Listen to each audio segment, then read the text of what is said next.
Alors bonsoir à toutes et à tous et bienvenue à la Closing Bell. Je suis Giav Nizar et très heureux de vous retrouver donc pour ce point de marché à la clôture européenne. Avant d'analyser tout ce qui s'est passé sur les marchés aujourd'hui, je vous laisse prendre connaissance de l'avertissement lié au risque de trading. Négocier sur marge sur le marché des devises ou via des produits CFD comporte un risque élevé et ne peut être recommandé à tout investisseur. FXM et DailyFX ne pourront en aucun cas être tenus responsables de pertes ou dommages occasionnés, incluant sans restriction des pertes ou manques à gagner qui pourraient découler directement ou indirectement de l'utilisation de ces informations. Voilà donc pour cet avertissement. Bonjour donc à tous. N'hésitez pas à laisser vos messages vos questions sur le chat et justement Tony qui demande un mot sur le GBP USD. Bah écoutez, écoute mon cher Tony, je vais en parler dans quelques minutes. Juste le temps pour moi de vous rappeler que vous pouvez compléter justement une enquête de satisfaction. Je viens de vous transmettre le lien sur le chat. Une fois que celle-ci est remplie, vous pourrez justement gagner un bon d'achat de 500 $ pour le site FXM Apps, donc notamment pour télécharger des indicateurs, notamment un des indicateurs que j'utilise souvent, l'indicateur Strongwick. Strongwick donc qui nous donne les forces et faiblesses relatives des devises majeures, donc très intéressant notamment pour les analyses de paires croisées, Bon voilà, tout simplement vous m'envoyez un email une fois que ce questionnaire est complété. Mon email c'est ynizar@fxm.fr. Je vous l'en mets également sur le chat et tout simplement n'hésitez pas et je serai ravi de pouvoir vous aider. Voilà donc pour cette introduction. Passons à présent au marché. Au marché, le CAC 40 donc qui baisse, qui perd dans les derniers échanges 2%. Climat d'aversion au risque qui fait réapparition, qui réapparaît sur les marchés. Et donc le CAC qui tente de casser ce support majeur à 4300 points, qui validerait une épaule tête-épaule et qui casserait également cette moyenne mobile 20 jours. Donc gros support qui est en train de casser le CAC 40, qui devrait casser le CAC 40. Donc mes objectifs sont baissiers pour les bourses européennes, si bien sûr la bougie journalière clôture de cette manière. Et je vise donc 4165 points dans un premier temps. Voilà, donc baissier pour CAC 40. Idem pour le DAX qui s'enfonce un peu plus. Le DAX qui sur le marché spot perd 2,54%.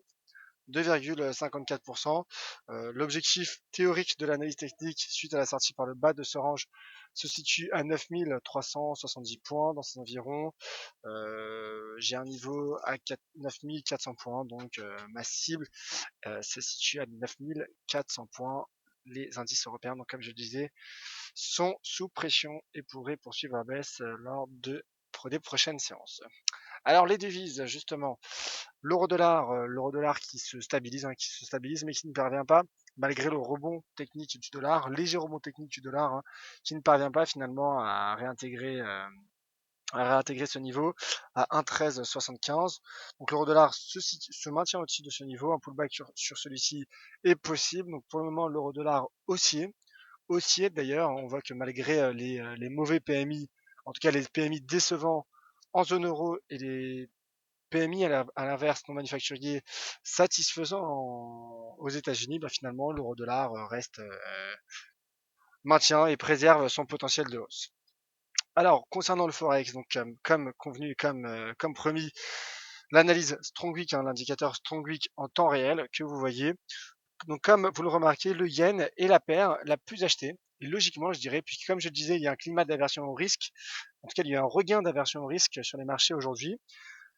Et le yen, au même titre que l'once d'or, nous le verrons dans un instant, profite de leur aspect refuge et sont finalement les valeurs recherchées aujourd'hui, sont les valeurs qui ont été recherchées par le marché aujourd'hui.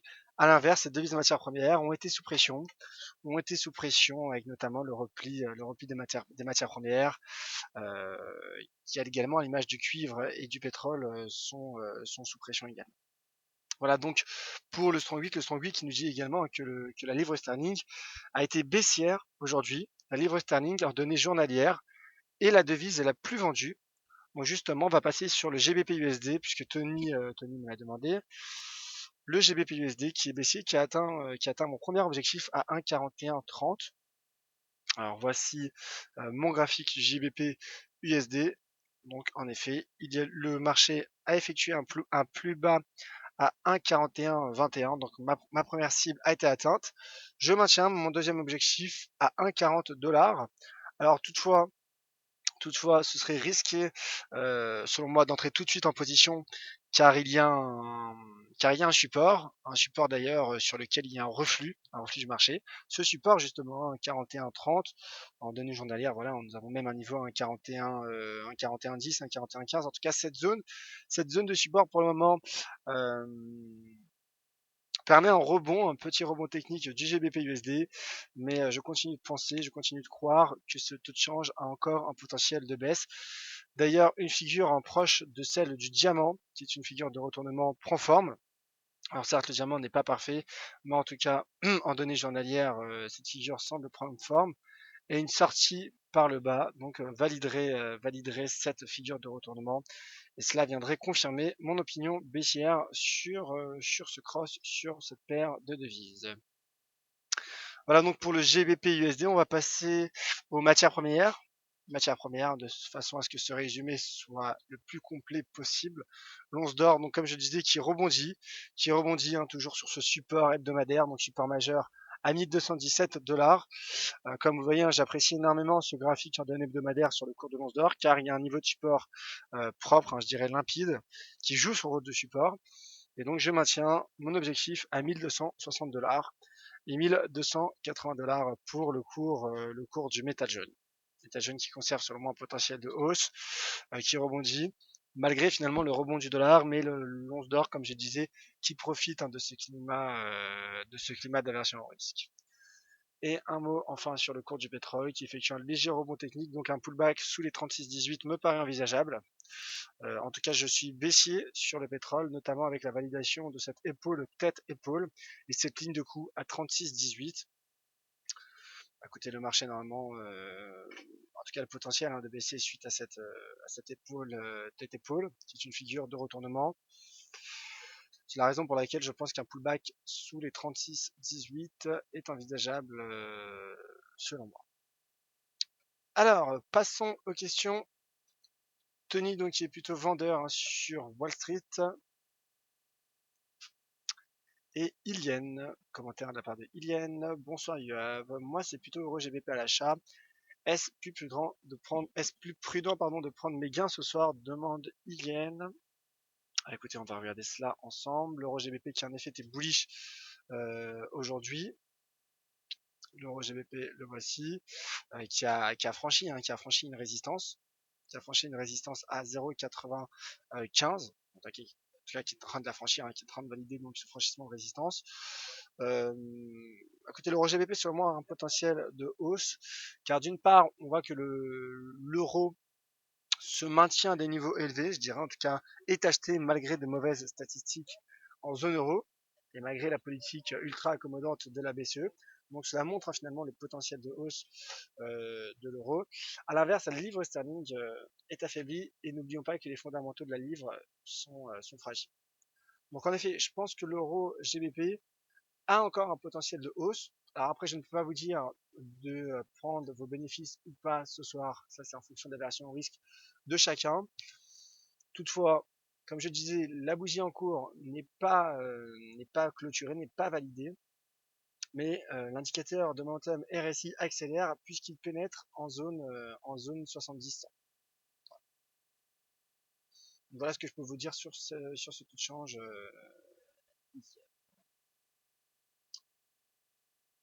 Alors, visiteur qui demande: tradez-vous avec des stops suiveurs? Est-ce une bonne façon de se poser moins de questions en daily par exemple? Potentiellement, oui. Potentiellement, c'est une façon de se poser moins de questions entre guillemets.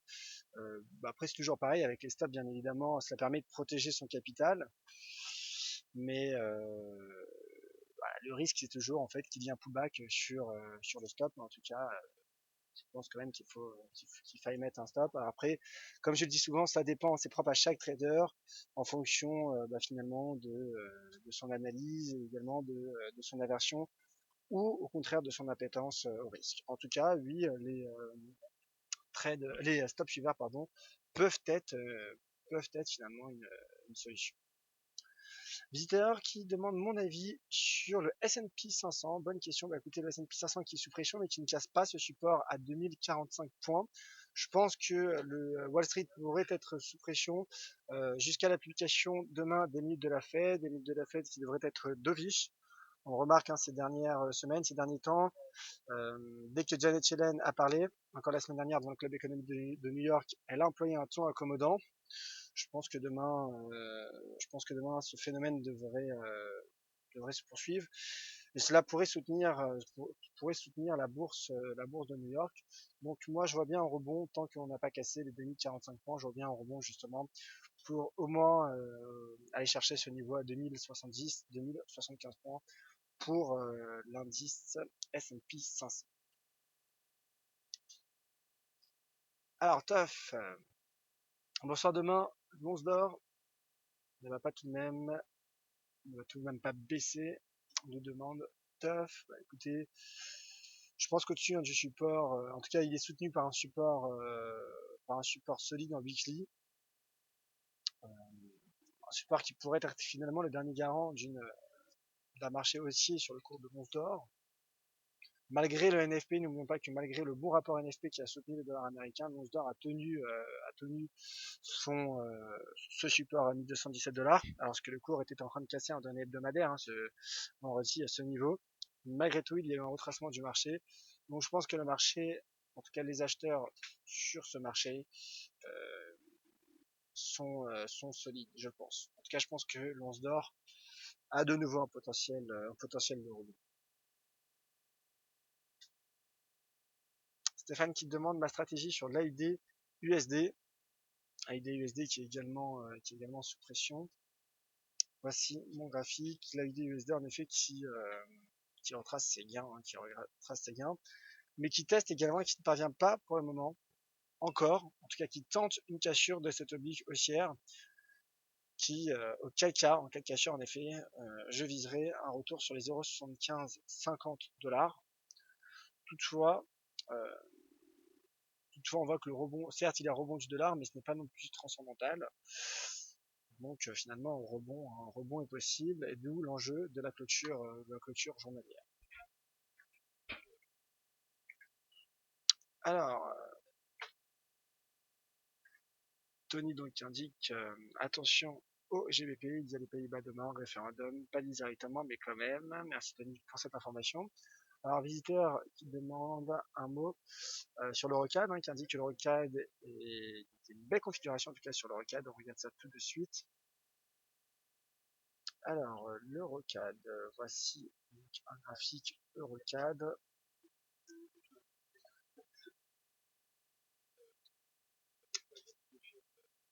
Alors, on va mettre un RSI pour voir le momentum. L'Eurocad rebondit en effet. L'Eurocad rebondit. En effet, cela pourrait être une bonne stratégie car, comme je le disais, le pétrole est sous pression malgré un rebond technique aujourd'hui. Le marché est en effet sorti par le haut d'un range, tente en tout cas une sortie par le haut d'un range weekly. Donc en effet, l'Eurocad a un potentiel de hausse. D'ailleurs, c'est un peu ce que semble nous dire l'indicateur Strong Week, puisqu'on remarque avec cet indicateur que l'euro effectue un rebond, alors qu'à l'inverse, les devises de matières premières, notamment le dollar canadien, sont sous pression. Donc en effet, c'est une stratégie à surveiller. Et visiteurs qui demandent l'euro NZD. Alors, je ne suis pas tout particulièrement ce taux de change, mais on va regarder tout de même cela. Alors, en weekly, ça ne nous donne pas grand chose, pas énormément d'indications, car finalement, le marché se situe en plein milieu d'un niveau, effectue même un triangle, en tout cas dans ce qui ressemble à un triangle.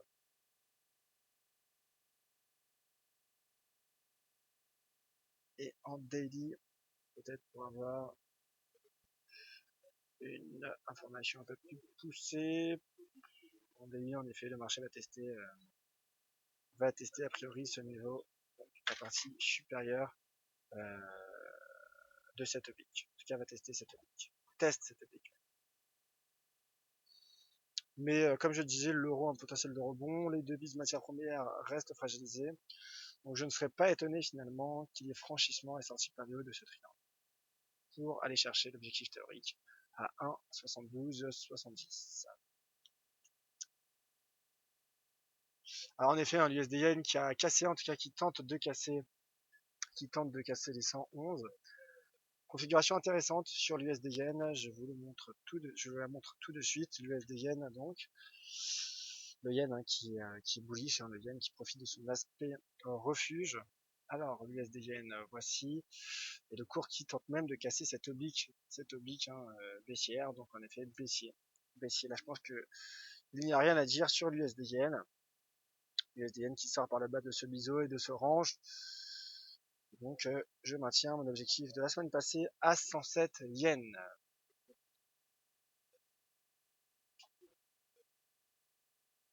Alors, Cédric indique que le NZD-USD se reprend bien. NZD-USD qui est tout de même sous pression malgré un rebond technique. Pour le moment, en effet, le dollar retrace. Le dollar tente un retracement. Mais finalement, sous 0,69$, je maintiens mon opinion baissière. Attention également en minute de la Fed et attention également à cette figure tout de même de continuation en méthode ascendante qui est une configuration de continuation, mais pour le moment en tout cas, le marché indique une résistance nette à 0,69$. Alors Coco sur le DAX, j'en ai parlé, qui est baissier, je vise 9400 points. Yes, bonjour Yoav, savez-vous pourquoi l'euro dollar montant depuis 17h30? Pourtant, aucune annonce. Alors, on regarde l'euro dollar en unité de temps inférieure. Il y a peut-être probablement eu l'annonce d'un membre de la Fed, probablement, ou d'un membre de la BCE. En effet, en tout cas, l'euro dollar bondit en 30 minutes, depuis 17h30. Bah, écoutez, à 17h30, j'ai lancé la closing bell, donc pour le moment, je n'ai pas trop d'informations. Euh, mais bon, ça a l'air d'être un mouvement de marché, à moins qu'il y ait eu peut-être finalement un membre de banque centrale qui a parlé, probablement, ou tout simplement un mouvement qui a fait suite à la clôture de la bourse européenne. C'est également une possibilité. Le dollar qui est sous pression également. J. Vincent Gagne. Alors, Tony qui indique que l'US dollar index en daily, c'est un double bottom ou triangle. J'envisage le triangle, nous dit Tony. Oui, mais bon, un double top un double bottom qui n'est pas du tout validé, car il serait validé en cas de franchissement de cette ligne de coup à 2029 et on est très loin d'y parvenir. Hmm. Alors, Tov qui demande si j'ai toujours un objectif de 1,15 sur l'euro dollar. Oui, bah oui, surtout avec la séance et le reverse qui est en train d'effectuer le marché. Je pense en effet qu'à moyen terme, on pourrait aller chercher les 1,15, surtout si le dollar américain est affaibli demain par les minutes de la Fed. Alors MacMac qui demande où allons acheter de l'or comme valeur refuge. Bah écoutez, l'once d'or est une valeur refuge considérée comme refuge par les marchés, c'est-à-dire qu'en cas d'aversion au risque, en cas de bear market, l'once d'or a un potentiel de rebond. Et c'est notamment la raison pour laquelle l'once d'or a si bien progressé depuis le début d'année, avec notamment des mauvaises statistiques, des craintes liées au ralentissement chinois. Merci mon cher visiteur. Les visiteurs, pour une question, quand on regarde le yen se renforcer, faut-il se placer sur différentes paires en yen ou juste choisir une seule paire en yen? Bah écoutez, ce qui est intéressant justement, c'est comme je disais d'analyser les taux de change croisés. Donc c'est-à-dire par exemple regarder le yen vis-à-vis d'une devise affaiblie. Par exemple, en l'occurrence, aujourd'hui, c'est la livre sterling qui a fortement chuté.